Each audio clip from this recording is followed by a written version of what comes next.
بسم اللہ الرحمن الرحیم۔ اسلامک اردو کے پیارے ناظرین السلام علیکم۔ دعوت مخلوق۔ ایک دن آپ کو لوگوں کی دعوت کرنے کا خیال آیا۔ آپ نے اللہ تعالیٰ سے عرض کی کہ میں تمام مخلوق الہی کی دعوت کرنا چاہتا ہوں۔ اللہ تعالیٰ نے فرمایا، اے سلیمان، تمام مخلوقات کو کھانا دینا میرا کام ہے۔ آپ تمام مخلوقات کو ایک وقت کا کھانا بھی نہ دے پاؤ گے۔ حضرت سلیمان علیہ السلام نے دوبارہ عرض کی کہ میرے پاس جو کچھ ہے وہ بھی تو تیرا ہی عطا کیا ہوا ہے، اس سے میں تیری مخلوق کی دعوت کرنا چاہتا ہوں۔ اس کے اصرار پر اللہ تعالیٰ نے ان کی خواہش قبول کر کے انہیں اجازت عطا کر دی۔ اللہ تعالیٰ کی رضا حاصل کر کے حضرت سلیمان علیہ السلام نے ایک بہت وسیع و عریض جنگل میں مخلوق خدا کی دعوت کا اہتمام کیا۔ انہوں نے جنات کو جنگل صاف کرنے اور وہاں صاف و شفاف دریاں بچھانے اور مشرق سے مغرب تک کی تمام اشیاء خوردنی لا کر جمع کرنے کا حکم دیا۔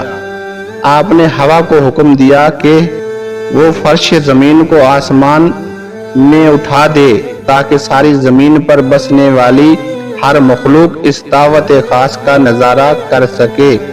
آپ کے حکم کے مطابق خارا کی نہایت وسیع 7 لاکھ دیگوں میں کھانا پکایا گیا۔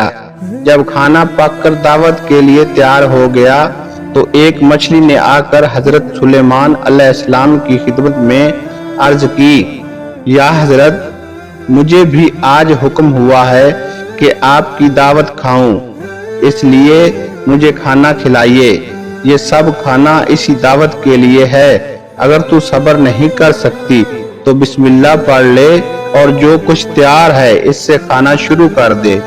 حضرت سلیمان علیہ السلام نے کہا، آپ کی اجازت ملتے ہی مچھلی نے کھانا شروع کر دیا اور جتنا بھی کھانا تیار تھا تمام کھا گئی۔ پھر بولی، یا حضرت، ابھی میرا پیٹ نہیں بھرا۔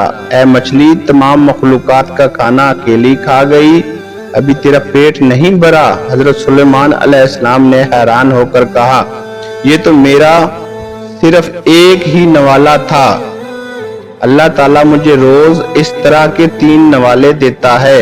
پھر مچھلی نے شکوہ کیا، حضرت، اگر آپ کے پاس دعوت کرنے کا پورا سامان نہیں تھا تو اعلان کیوں کیا؟